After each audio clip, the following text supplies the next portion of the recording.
مسلمان اللہ کے علاوہ کسی سے بھی رحم کی بھیک نہیں مانگتا، چاہے وہ موت کے دہانے پر ہی کیوں نہ ہو۔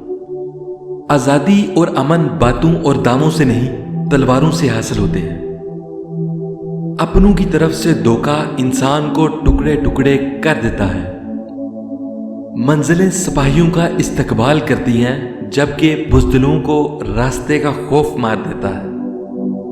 کمزوری دکھاؤ گے تو گیدڑ بھی شیر بن جاتا ہے۔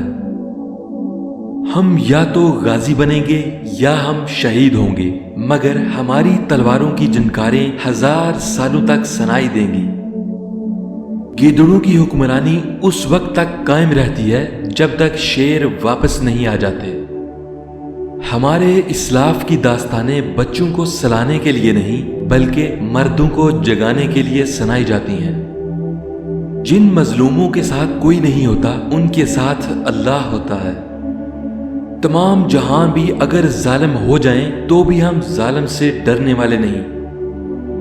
اگر آپ کا دل خالص و پاکیزہ ہے تو دنیا کی کوئی شیطانی قوت آپ کا محاصرہ نہیں کر سکتی۔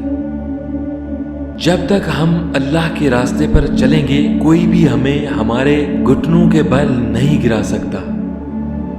میری ایک زندگی ہے اور وہ بھی میرے خدا کی ہے۔ حق کی راہ پر چلنے والوں کو میرا رب کبھی تنہا نہیں چھوڑے گا۔